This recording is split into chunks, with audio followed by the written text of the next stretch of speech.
Welcome into Locked On Phillies. In today's episode, what in the world is Rob Thomson doing?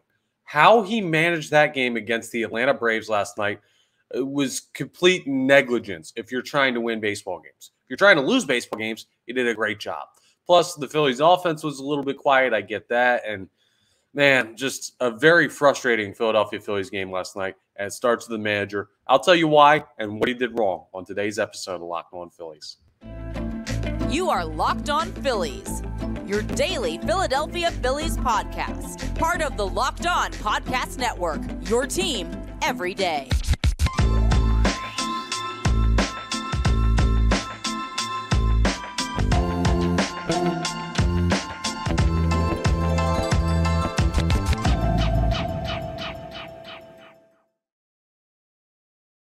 Yes, this is Locked On Phillies. I'm Connor Thomas, your host. You've been hearing me talk Phillies baseball for years on 97.5 The Fanatic on the radio, NBC Sports Philadelphia on the television side, credentialed Philadelphia Phillies media member. Happy to be here with you as your host of Locked On Phillies, part of the Locked On Podcast Network, your team every day. Make sure you're rating, reviewing, subscribe to the YouTube. If you enjoy Locked On Phillies, it's a great way to consume it, and you get notifications every time new episodes are posted, just like this one. So I appreciate your continued support here of our work at Locked On Phillies.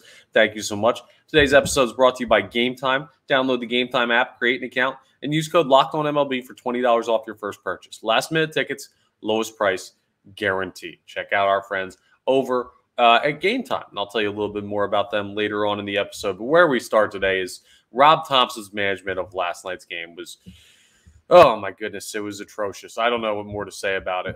Frankly, it was just terrible. The Phillies played really dumb baseball down the stretch, and it starts with the manager. I'm pulling no punches today. That was awful. Ranger Suarez gave you a start that you needed to compete with Spencer Strider. Suarez's final line when he got out of the game following the sixth inning was 6 innings pitched of, let me just go ahead. Yeah, there it is. 6 innings pitched of 4 hit, 1 earned run ball. You walked 2. He had 7 strikeouts. Now, he had to work out a little bit of trouble, but only allowing 1 earned run to the Braves in 6 innings is a great effort. And the Phillies had scored 1 run on Spencer Strider. So you were tied at 1-1 in the 6th inning. Tight game, division rival. The Braves are leading the division by 8 games going into yesterday's contest. The Phillies are riding a 6-game winning streak. It's a huge game. You're home. You need these games. You want to win as many games as you can at this. I mean, all the time you want to win as many games as you can. There are some times in a baseball season where there's 162 games. There are games where you just don't have all your guys available, and you say, this one's going to be a tough one to win. We're going to try our best, but if we get to a certain point, we're going to have to throw some of our lower-level guys and hope something good happens. This was not one of those games. They had an off day yesterday. The Philadelphia Phillies were off yesterday. I get they used the bullpen a lot in Oakland. I get they used the bullpen a good amount in Arizona against the Diamondbacks. Bottom line is you had a day off yesterday. Everybody had the day off to not pitch. These relievers should be rested. And instead, in a 1-1 game, in the 7th inning, the first guy out of the pen is Jeff Hoffman. That's your first move? Jeff Hoffman with, nearly a 4 ERA, but a 1.37 whip, 20 Ks, cut by Minnesota this offseason. Wasn't even on the Phillies' major league roster to start the year. Started the season in the minors. Only has been called up because of injuries and stuff like that. And he's your first guy out of the pen? Now, that's trying to lose. That's literally trying to lose. I don't know how Jeff Hoffman can be the first guy out. Now, Rob Thomson said after the game, when asked about it, about availability in the bullpen, he said Alvarado was unavailable. He said Yunior Marte was unavailable. And he said Matt Strahm were all unavailable because of workload. Which I kind of get, but also, dude, you had an off day yesterday. I know you're trying to get them 2 days. You don't want to get them hurt and everything like that. Bottom line, these guys got to be ready to go. And having an off day, having 3 of your good, well, 2 of your good, and then Yunior Marte, who's been good recently. I'm not taking a shot. He's just not on the level of Matt Strahm and Jose Alvarado when it comes to arm talent. Having those guys not available against the Braves is crazy. It's like when they sat Bryce Harper in the final game of the series down in Atlanta because he needed a rest. And instead of waiting for the off day, you just give him a rest against the Braves in a game you really want to win. It makes no sense. But even without Alvarado, I don't know, man. Just throw somebody else besides Jeff Hoffman. Kimbrel in an earlier spot. I get he's your closer, but throw Kimbrel. I don't know. Throw Gregory Soto. Throw somebody that's a top-level reliever on this team. You have other options. And instead you go with Jeff Hoffman, who, immediately he gives up 2 runs in that inning. The Phillies are down 3-1. The game feels over. It ends up being a 4-2 game. The Phillies scored late to make it 4-2, but it was 4-1 at one point. I mean, it was just an abysmal effort from the Philadelphia Phillies bullpen. And Rob Thomson, I don't know what you're doing, because once Jeff Hoffman gives up those 2 runs, now Andrew Vasquez has been pretty good. I would have liked to see him first out of the pen over Jeff Hoffman. I still would have been annoyed that it was Vasquez, but he's better than Hoffman is. He's got a 1.85 ERA. Hoffman's got a 3.52 ERA. And then after Vasquez goes 2/3 of an inning, Dylan Covey goes ahead and comes into the game with his 7.2 ERA, somehow still on the roster. I don't know how you haven't gone out and found a better arm, better than Dylan Covey. You DFA'd Dalton Guthrie the other day because Christian Pache came back instead of the guy with the 7.2 ERA who's literally unusable. What is he? Just because he's an innings eater? Guess what? I can eat innings for you. If you just need a person who can throw a baseball, there's 40,000 of them in the stands at Citizens Bank Park. Pull someone out of the stands over Dylan Covey. How he's still on this roster is insane to me. But he is, and he threw in a game against the Atlanta Braves that was a 3-run game. I don't know, man. I don't know what they're doing. And I don't know why those guys are not available because of workload. Like, I'm not listen, I pitch collegiately. I pitch semi-pro ball. I'm not the level that these guys are. I'm not trying to compare myself to them. My bottom line is I pitched a lot of innings of baseball. I know how bad pitching can be for your arm. I know how important rest is. I know how important workload management is. I'm not trying to be the hardo, throw every day, be Cy Young, have 5,000 innings in a season. No, I'm not trying to do that. But the bottom line is if you have an off day, you should plan it so that your top relievers are available for following that off day, playing the top team in your division and the team that you're chasing down. You're now trailing by 9 straight games, 9 full games in the division. Like, it makes absolutely no sense to me how Rob Thomson managed the bullpen last night. And I get he had guys unavailable, but that makes no sense to me either. And if he had any hand in that, that's on him. If he didn't have any hand in that, that's on the organization for hanging their manager out to dry and making him make decisions that seem questionable to people like me. And we won't know. We won't say, oh, well, the team doctor said I can't throw these guys even though I really want to. Like, Topper's not that guy. He's not going to say that. And this is not me saying Rob Thomson should lose his job. This is not me saying that Rob Thomson is a bad manager. This is not me saying anything about Rob Thomson stinking at his job, anything like that. Last night, though, he cost the Phillies a chance to win that game by the way he used his bullpen. And if it was because he didn't have enough people available and the organization wanted him to throw other guys, then the organization helped him in costing the Philadelphia Phillies that game. And that's annoying as anything. That's unacceptable. It can't happen. Now, I get the Phillies, they were rough with runners in scoring position. They only scored really 1 run. The second run they scored, the game was pretty much already over when Cody Clemens had his RBI in the 9th inning. Okay, that doesn't really do anything for me. You're already down 4-1 and you had an out in the inning. Cool. JT Realmuto running into an out at second base late in that game, trying to be super aggressive to get a double and ending an inning on that. Stupid. Kyle Schwarber bunting late in that game when he leads the team in home runs. Dumb. I don't know if he's doing that on his own. I don't know if he's getting instruction from the dugout to do that. Whatever. They played dumb baseball top to bottom in the stretch last night. Bullpen management was bad. The bats were bad. JT Realmuto's base running, bad. I mean, there were just so many times where in the clutch last night in that game, the Philadelphia Phillies just made the worst possible decision. And it cost them. It starts with the manager, but it also extends the offense and everything there. The only person who I'm not putting at fault last night is Ranger Suarez, who had an incredible start. He did very, very well for the Philadelphia Phillies. And, I mean, I guess JT Realmuto and Bryce Harper had a good game, 2 for 4. Brandon Marsh was 3 for 4. Brandon Marsh was a big part of that game. Good work by him. He sees Spencer Strider well, something to keep in mind for the future. But it was just a frustrating Philadelphia Phillies loss last night. They're going to have to be better tonight if they want to beat the Atlanta Braves. They're a very good team. You can't give things up like that. The Phillies will take on the Braves again tonight at 6:40 p.m. Eastern Standard Time. His first pitch. You got an interesting pitching matchup with Adam Smith-Shawver against Aaron Nola. So you're looking at what should be a pitching mismatch in favor of the Philadelphia Phillies, but instead, Aaron Nola could implode at any time. So we'll see. But first pitch is at 6:40 p.m. Eastern Standard Time. You can catch every pitch of the Phillies' hometown radio broadcast of that game on the SiriusXM app. Just go to the SXM app and search Phillies, and you can pull that all up. We're going to preview that game coming up, talk through a little bit of what needs to be better tonight. Not just the manager, but the offense as well. As we continue, I should say, Locked On Phillies.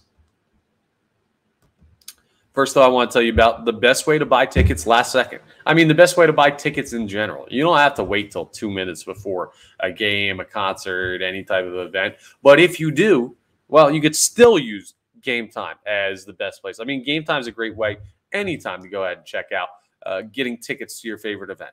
Buying tickets to your favorite events, it shouldn't be stressful at all. And Game Time is the fast and easy way to buy tickets for all the sports, music, comedy, and theaters near you. They got killer deals on last-minute tickets, and their best price guarantee says you can stop stressing over the tickets and start getting hyped for the fun you're going to have.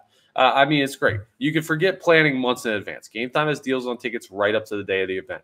That's going to be huge for Phillies games coming up because we're about to get into what's called Rain-mageddon here in Philadelphia. At least that's what I'm calling it.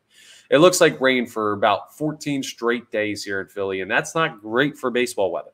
What it means is a lot of people are going to buy tickets, and they're going to show up, and that game's going to be rained out or postponed or this, that, and the other thing.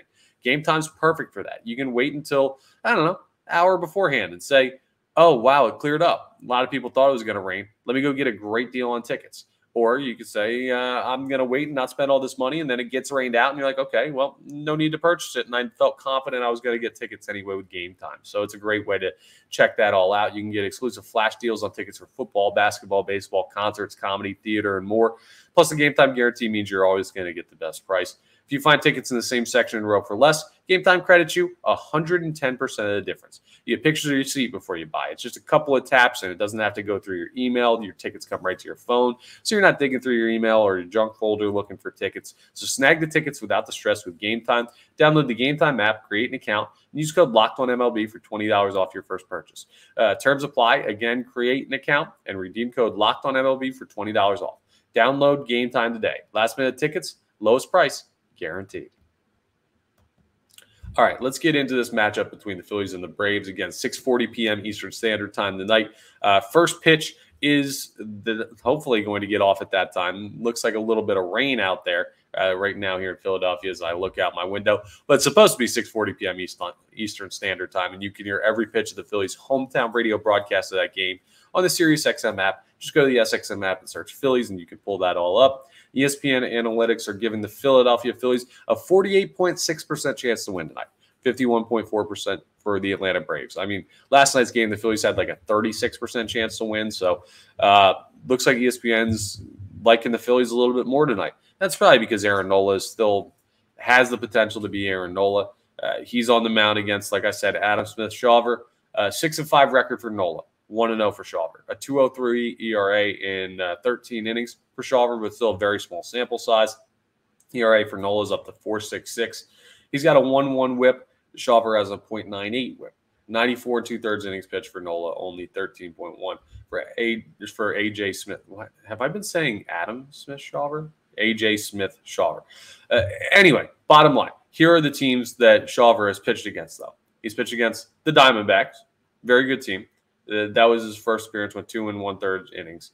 The Braves won that game. But then he's pitched against the Washington Nationals and the Colorado Rockies. He hasn't really seen an offense for an extended period of time like the Philadelphia Phillies have here in Philadelphia. So an opportunity to get on a young pitcher. I mean, this is a guy whose numbers look pretty good. But when you look at the people or the team he's faced, you've got an opportunity to really get after him. He's got 11 Ks in 13 1/3 innings, so he can strike people out, but also giving up 9 hits, 4 walks, and 2 home runs in 13 1/3 innings. He's basically giving up a home run every time he takes the mound, and that's an opportunity for the Philadelphia Phillies as well. Meanwhile, Aaron Nola, he's a home run machine. 15 home runs given up, 24 walks given up, 93 Ks, so he's still striking people out, but just keeping the ball in the yard is going to be key for Aaron Nola tonight, especially when you look at what this Braves lineup does against him historically. So The lineup Atlanta's trotting out tonight is Acuna, Albies, Riley, Ozuna, Olsen, d'Arnaud, Rosario, Arcia, Harris. Their numbers against Nola all-time: Acuna batting .349 career against him. Albies batting .245 career against him. Austin Riley, .417 career against Aaron Nola with 5 home runs. He absolutely rakes against Aaron Nola. Marcell Ozuna, .261 with 4 career home runs off Nola. Matt Olson, .222 with a career home run against Aaron Nola. Then when you get to the bottom of the lineup, it looks a lot better. Travis d'Arnaud's batting .176 career. Rosario's batting .125 career. Arcia's batting .118 career, and he's been really hot lately, so that'll be nice to have if Aaron Nola can handle him. Michael Harris batting .188 career against him. So that's good news for the Philadelphia Phillies. The bottom of the Braves lineup doesn't look that good against Aaron Nola, but those top 5 or 6 guys are dangerous career against Aaron Nola, what they have there and everything. So he's going to have to be really good tonight. It starts with Aaron Nola. I don't care. I'm not going to carry the Rob Thomson hate over for another game or whatever. That was in a vacuum. I still think he's a very good manager and everything like that. But Aaron Nola is going to have to really take care of business tonight against this Braves lineup for the Philadelphia Phillies to have a chance. Now, the Phillies lineup is also going to have to take advantage of a pitcher that's been good in a small sample size, but still a young guy. Now, none of the Phillies hitters have ever faced A.J. Smith-Shawver in a game. So you've got an opportunity to see him for the first time. But that also scares Phillies fans because normally those are the games we feel like, oh, new young pitcher, you're supposed to be able to hit well. The Phillies are about to get no hit. So I don't know. We'll see. But the lineup for the Philadelphia Phillies is also out. Schwarber's going to lead off and play left. Turner's going to play shortstop. That's second. Castellanos, right field, batting third. Harper, DH cleanup. Romuto, 5th catching. Stott, 6th, playing second base. Bohm, 7th, playing third base. Cody Clemens, 8th, playing first base. Brandon Marsh, 9th, center field. Same defensive lineup as what you had yesterday. And, you've got an opportunity to hopefully break through offensively. Now, I had a lot of people tweeting at me that the offense was bad last night and they deserve more blame than Rob Thomson. Here's the way I see it, right? The offense was bad. They deserve no credit for anything last night. But I still put more of the blame on Rob Thomson because there are games where you're going to make a rough base running decision. Every team in baseball does that. There are games where you're going to get like one hit, one run by a guy like Spencer Strider. That just happens. That's why they're great. It's not like, oh, accept it, move on. It's just those things do happen in the realm of baseball. What doesn't happen is you're playing your biggest division rival who's 8 games up on you in the division. You've got momentum. You're trying to catch them, and you throw one of your worst relievers in a tie ball game without having used the bullpen yet. That's just, it's so easily avoidable, right? The other stuff, I'm trying to stretch a single into a double. I get thrown out at second because I don't know. I thought I could get there. It was a snap decision immediately in the heat of battle. You're 1 for 12 runners in scoring position or whatever they were last night. Yeah, the other guy's trying to get you out. It's tough to hit a baseball. I know it's their job, but it's difficult. Sometimes you just have games where you're not on offensively. That happens to every team in baseball. The Braves down to the Athletics. Everyone has those games. But what's super easy to avoid is just, as a manager, go with your best relievers in big spots. 1-run game in the 7th inning, I'm throwing Gregory Soto. I'm throwing Craig Kimbrell. I'm throwing somebody that gives me a chance to win this ball game and not Jeff Hoffman. But so that's why I put it more on Rob Thomson, because the issue that I had with his decision-making seemed to be more preventable than what you have with the offense. I'm not letting the offense off the hook. They were bad. They're going to have to be much better in this game against A.J. Smith-Shawver. But that's just why I focus more on Rob Thomson. Smith-Shawver, a righty, by the way. So you're looking at lefties having a big day. I'd like to see Kyle Schwarber go yard. I mean, he's due. He goes yard basically every other game, and he didn't last night. So hopefully he'll go yard. Trey Turner put some good swings on some baseballs last night and just didn't quite get him out of the yard. He could have a big day. But Harper, Schwarber, Stott, Marsh, those are all the guys I'm looking at big days. The lefties, it's a lefty day. And Cody Clemens, maybe hit his 5th home run of the year. Who knows? We'll see. But an opportunity for the Phillies tonight against the Braves. One more time, that game is at 6:40 p.m. Eastern Standard Time. You can listen to every pitch of the Phillies' hometown radio broadcast on the SiriusXM app. Just go ahead to the SXM app and search Phillies, and you can pull that up, and you'll be able to listen to that game all there. Coming up as we wrap up, I'm just going to go ahead and take a look at the thought process behind these games, because I got some. I had an argument today after our radio show on 97.5 The Fanatic about how much the Phillies should be worried right now and how much urgency should they put in these games and everything like that. I'll discuss because I think some people are unnecessarily freaking out about this, and we'll get into it as we wrap up Locked On Phillies. Okay, so as I put the wrong graphic up, let's go ahead and get that one. There we go. Got it. Sorry about that. Little technical difficulties here.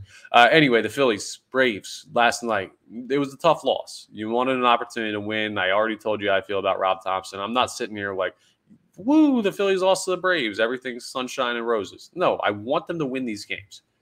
Here's the bottom line.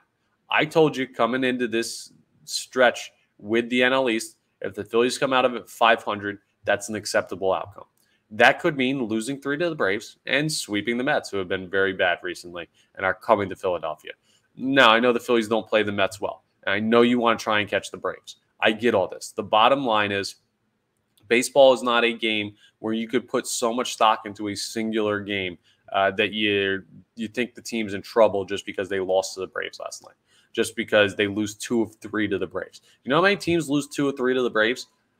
Basically all the teams that the Braves play. Okay, I'm not trying to say lay down and die to the Atlanta Braves because they're a good baseball team. Like, you should be able to compete with them. And you showed last year in the postseason that you can in the biggest spot. That's another reason why I feel good about it. But the bottom line is you just came off a 6-game winning streak. You're super hot. You've won, like, I don't know, 13 of your last 16 games or something the Philadelphia Phillies have. They've been so good lately. And you're looking at a situation where, okay, you might lose 2 or 3 to the Braves. You might lose 3 of 3 to the Braves.